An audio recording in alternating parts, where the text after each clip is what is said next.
데살로니가전서 1장 1절 말씀 다 같이 한 목소리로 받들어 읽도록 하겠습니다. 바울과 실로아노와 디모데는 하나님 아버지와 주 예수 그리스도 안에 있는 데살로니가인의 교회에 편지하노니 은혜와 평강이 너희에게 있을지어다. 아멘. 하나님께서는 우리에게 그 교회를 통해서 세상에 줄 수 없는 지극히 거룩한 은혜와 평강을 주시기를 원하십니다. 그래서 이제 교회는 세상 가운데 있지만 더 이상 세상 안에 있지 않습니다. 다시 말하면 세상에 있지만 세상의 영향력 안에 있다는 게 아니죠. 우리가 이 땅에 있지만 그러나 우리는 더 이상 이 땅의 영향력 안에 있는 것이 아니라 바로 하나님 아버지와 주 예수 그리스도의 힘과 능력과 그 주권과 영향력 안에 이제 살아갑니다. 근데 뭐 우리가 현실적으로 보면은 이 땅에서 우리가 살면서 지금도 많은 영향을 받고 있는데 무슨 말이냐? 우리가 이렇게 반문할 수가 있겠죠. 근데 중요한 것은 영향을 받는 것처럼 보이지만 실질적으로 아무런 영향력을 받지 않고 오히려 세상에 대해서 영향력을 행사하는 것이 바로 교회입니다. 그게 바로 하나님의 지극히 거룩한 능력입니다. 예를 들면은 바람이 불면은 이제 나무가 흔들리죠. 그러면은 나무가 그 바람에 영향을 받는 것처럼 보입니다. 그러나 바람이 불어서 그 나무가 흔들려도 뭐 가지가 부러진다든지 기운다든지 또 뿌리가 뽑혀 넘어진다든지 뭐 이런 일이 없으면은 실질적으로 그 영향을 받은 것처럼 보이지만 실질적으로는 그 영향을 받은 결과가 아무런 결과도 생기지 않는 거죠. 교회도 마찬가지입니다. 그래서 우리는 우리에게 하나님께서 주시는 은혜와 평강이 너희에게 있을지어다 이렇게 이야기하는데 그 은혜가 뭐냐? 바로 그런 것이죠. 그것을 우리가 레위기 강해에서 살펴본 것처럼 그것은 바로 지극히 거룩한 능력입니다. 지극히 거룩한 능력이라는 것은 거룩도 사실은 세상에 부정한 영향을 받으면은 오염이 되어서 거룩성을 상실하게 됩니다. 우리가 때로 이제 그런 문제가 있는 것처럼 보일 때도 있지만 그러나 하나님의 능력은 그냥 거룩한 능력이 아니고 지극히 거룩한 능력이에요. 지극히 거룩한 능력이라는 것은 세상의 부정의 영향력, 즉 세상의 죄와 죽음의 그러한 영향을 받아도 그것에 의해서 그 거룩한 것이 사라지고 부정하게 되는 것이 아니라 오히려 그 거룩이 세상의 부정한 것에 영향을 미쳐서 오히려 그 부정한 것을 정결하게 하고 거룩하게 변화시킨다는 것입니다. 그게 바로 지극히 거룩한 능력입니다. 그래서 예수님께서 이 병자들을 고치실 때 원래 이제 병자들은 이제 구약의 율법에 의하면 이제 부정한데 그 부정한 사람들이 예수님을 만지게 되면 원래 이제 다른 사람을 만지게 되면은 접촉한 사람도 부정하게 되죠. 근데 예수님은 부정하게 되는 것이 아니라 오히려 예수님을 만졌을 때 예수님에게서 거룩한 능력이 나가서 바로 오히려 그 부정한 사람들을 병을 고쳐주고 그래서 그들을 다시 정결하도록 온전하게 되도록 바꾸어 주십니다. 그게 바로 지극히 거룩한 능력이에요. 그렇기 때문에 그것은 말 그대로 그 영향을 받아도 영향력을 받지 않은 것처럼 되는 오히려 영향력을 미치기 때문에 그게 이제 바로 새 창조와 부활의 능력이죠. 그래서 이 창조의 능력이라는 것도 그러니까 실제로 거룩하지 않은 것을 거룩하게 창조하는 거예요. 부정한 것을 정결하게 하고 거룩하게 만드는 것이 바로 새 창조의 능력입니다. 그것을 이제 창조의 능력, 그래서 무에서 유를 창조하는 것이죠. 그게 바로 교회 가운데 역사하는 하나님 아버지의 능력입니다. 그리고 예수님을 통해서도 이제 그래서 실제로 그 하나님의 지극히 거룩한 능력이 나타나죠. 부활의 능력도 마찬가지입니다. 부활의 능력이라는 것도 원래 죽었으면은 부정한 거죠. 그래서 구약에서 이제 레위기에서 부정하다라고 할 때 부정한 가장 부정한 것이 사람의 죽은 사체란 말이죠. 죽음이 제일 부정한 것이 뭐냐? 한마디로 하면 죽음의 영향력인데 제일 부정하게 되는 것이 이제 죽음인데, 근데 그 죽은 사람이 다시 살아나게 되면 어떻게 합니까? 그 부정한 죽음의 힘이 사실은 아무런 영향력을 미치지 않을 뿐만 아니라 오히려 그 힘의 영향력이 전혀 아무런 효과도 없이 다 사라져 버리게 되는 거죠. 그래서 오히려 더 이렇게 부활의 생명으로, 부활 생명, 예수님께서 부활하신 것처럼 이제 영원한 생명으로 이제 다시 살아나시면은 다시 죽지 않는 몸으로 부활하시면 하셨기 때문에 이제 그 몸은 더 이상 부정이 한 것들이 죄와 사망의 권세가 죽일 수 없는 그런 몸이 되었단 말이죠. 그러니까 이게 단순히 영향력을 받지 않은 게 아니라 오히려 그 영향을 받았는데 오히려 부활해서, 그러니까 죽기 이전보다 더 좋은 상태, 한 차원 높은, 그래서 말 그대로 이제 죄와 죽음이 진짜 아무런 영향을 미치지 못하는, 오히려 그것을 이기는 그런 능력이 됐단 말이죠. 죄와 사망의 권세를 이기는 능력, 그게 바로 지극히 거룩한 능력입니다. 교회는 바로 그렇게 하나님 아버지와 주 예수 그리스도의 지극히 거룩한 능력 안에 있는 것이 교회입니다. 그렇기 때문에 세상에 뭐 여러 가지 영향력, 또 교회를 구성하고 있는 성도들인 이 사람들의 여러 가지 부정적인 것 때문에 교회가 그 영향을 받을 수는 있어도 영향을 받는 것처럼 보여도, 그러나 때로는 죽은 것처럼 보여도 결국 부활하고 오히려 그 교회를 통해서 하나님께서는 그 교회를 더럽힌 것처럼 보이는 그 사람들을 정결하게 하고 오히려 거룩의 능력으로 변화시켜 주신다는 거죠. 그래서 이제 교회는 이제 그 영향을 받아서 말 그대로 죽은 것처럼 보여도 오히려 세상에 영향력을 미쳐서 그것을 통해서 오히려 세상을 변화시키죠.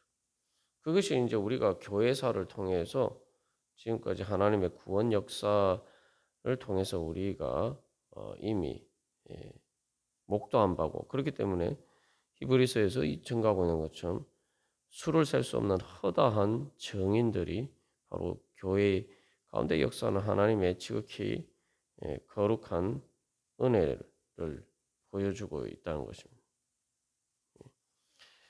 그래서 그것이 바로 하나님께서 우리에게 주신 은혜예요. 그러니까 우리가 그런 은혜를, 내가 하나님께 은혜를 받는다라고 할 때 어떤 은혜를 우리가 누리고 살아가고 있는지 우리가 이것을 항상 기억하고 그 은혜를 사모하면서 주님 앞에 나가야 됩니다. 그래서 우리가 주님께 받은 은혜는 말 그대로 세상이 줄 수 없는 은혜. 은혜라는 것이 말 그대로 공짜로 값없이 주시는 것인데, 이것이 너무나 좋은 것이고 너무나 귀한 것이기 때문에 사람이 어떤 공로로도 어떤 것으로도 얻을 수 없는 것이란 말이죠. 다시 말하면 사람의 능력으로 얻을 수 없는 것을 주시는 것이 하나님의 은혜입니다. 죄와 사망의 권세를 이기는 것이 바로, 그래서 그 하나님의 은혜고 그 지극히 거룩한 능력이 하나님의 은혜. 그 은혜와 평강이 너희에게 있을지어다. 사도 바울이 그 축복의 인사로 시작하는 것은 특별히 데살로니가 교회가 그 핍박과 환난 가운데 있단 말이죠. 그러나 그 핍박과 환난 가운데서 하나님의 은혜를 사모하면서 그 하나님의 은혜를 구하고 그래서 하나님께서 주시는 평강, 세상이 줄 수 없는 바로 그 평강이 그들에게 있기를 축복하는 것이죠. 이 축복은 바로 교회에 주어지는 겁니다. 다시 한번 그래서 우리가 여기서 기억해야 건 이 은혜와 평강은 너희에게 있을지어다. 너희가 누굽니까? 바로 교회에게 주시는 하나님의 축복입니다. 그래서 우리가 교회는 바로 이러한 축복을 받는 그러한 공동체고 또 우리가 바로 그렇기 때문에 우리 자신이 바로 그 교회의 한 일원으로서 바로 그러한 축복을 주님께서 우리에게 주신다. 이미 우리에게 주셨고 그래서 우리가 그것을 소망하면서 구해야 된다는 거죠. 그래서 이 교회를 그래서 사도 바울은 예수 그리스도의 몸이라고 이야기해요. 예수 그리스도의 몸. 예수 그리스도의 몸은 머리 대신 예수 그리스도의 몸이라는 것은 말 그대로 예수 그리스도의 그 생명의 영향력 안에 있다는 거죠. 여러분 우리가 우리의 몸이 보면은 우리가 여러 번 예를 들어서 살펴본 것처럼 이게 내 몸이 생명에 영향력이 미치면은 내 몸의 모든 지체들이 내 몸으로 이렇게 하나로 딱 이렇게 구성이 돼서 살아있게 되죠. 그게 바로 이제 사실 내 몸이라는 것은 내 생명의 영향력 안에 있는 거예요. 그 영향력 안에 있지 않으면 예를 들면은 뭐 몸의 한 부분이 신경과 혈관이 절단되어서 썩어가게 되죠. 그러나 그 생명의 영향력 안에 있으면은 그렇게 되지 않습니다. 어떻게 됐습니까? 우리의 몸이 실제로 뭐 다치거나 이렇게 하면은 일반적으로 그 뭐 혈관과 신경이 완전히 끊겨서 썩지 않는 이상, 썩게 되지 않는 이상 그것이 연결되어 있기만 하면은 몸은 저절로 회복이 돼요. 치료를 받으면 회복이 돼요. 그래서 회복이 되면은 그래서 그 기능을 다시 이제 회복하고 살아나게 되죠. 그게 생명의 힘입니다. 그게 바로 어떻게 보면 이제 지극히 거룩한 능력이 무엇인지 보여주는데 그래서 그 지극히 거룩한 능력이라는 것은 하나님의 생명의 능력입니다. 우리가 이제 하나님 앞에 은혜를 구할 때에 무엇을 구해야 되느냐? 바로 그 지극히 거룩한 능력을 여러분 구하시기를 바랍니다. 그 말 그대로 죄와 사망의 권세를 이기는 그러한 능력이 사람이 할 수 없는 것이죠. 그래서 이제 사도 바울이 여기서 이제 인사를 할 때에 이제 뭐 다른 서신서에도 마찬가지로 은혜와 평강이 너희에게 있을지어다. 은혜와 평강을 이야기하는데 이 은혜와 평강은 이때 당시에 그리스식 신약 성경의 그리스어로 기록되죠. 그 그리스의 인사와 히브리 인사를 결합해서 사도 바울이 근데 바꾸었어요. 어떻게 바꾸었냐면은 원래 그 은혜라고 뭐 이제 는 인사 대신에 이 그리스 사람들은 카이레인 해가지고 즐거운 하루도 예를 들면은 뭐 우리가 영어로도 뭐 굿모닝 이렇게 얘기하면 뭡니까 좋은 하루 되십시오, 좋은 아침 되십시오 뭐 이런 인사잖아요. 그 굿과 비슷한 말인데 이 카이레인이란 말은 즐거워하다라는 말 의미를 가지고 있어요. 즐거운 또 좋은 그런 시간들을 보내십시오. 그런 날이 되십시오. 뭐 그런 인사란 말이죠. 근데 이 사도 바울은 이 카이레인이라는 인사를 사용하지 않고 카리스 해가지고 은혜 뭐 어원상으로는 이제 같은 어원에서 유래합니다만 은혜라는 말을 사용하고 있어요. 뭐냐면은 그래서 이 명사형으로 사용해서 이것은 하나님이 선물로 그냥 주시는 거예요. 예수님이 이미 이루신 것을 우리에게 주시는 것인데 그래서 왜 사도 바울은 즐거워하십시오, 뭐 좋은 하루가 되십시오, 뭐 이렇게 인사를 하지 않고 잘 지내라고 뭐 안녕이라는 인사처럼 그렇게 인사하지 않고 왜 은혜가 있을지어다 이렇게 인사를 하겠습니까? 바로 하나님께서 하나님 아버지께서 또 주 예수 그리스도께서 우리의 모든 축복의 근원이 되시기 때문에.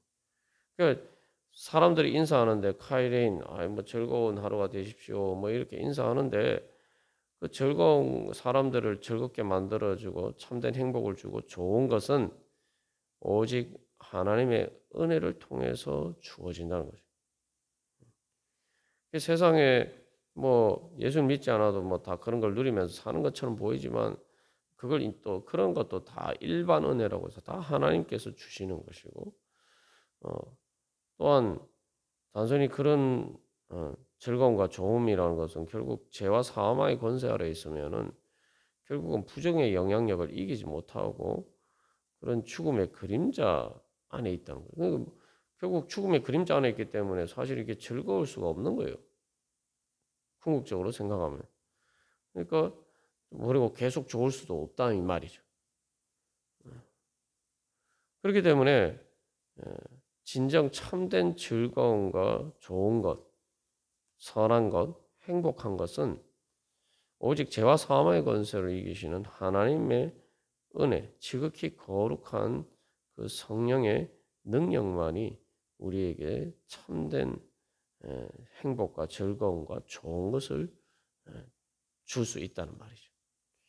어떻게 보면은 하나님의 은혜와 평강이 너희에게 있을지어다라고 할 때 특별히 이제 은혜를 먼저 이야기하는 것은 바로 그런 이유가 있는 거예요. 그래서 우리가 교회에서도 은혜라는 말을 많이 사용하는데 항상 그래서 우리가 신앙생활할 때 제일 먼저 구하는 건 하나님의 은혜고 하나님의 은혜를 말 그대로 믿고 구하는 것이 우리의 신앙생활이죠.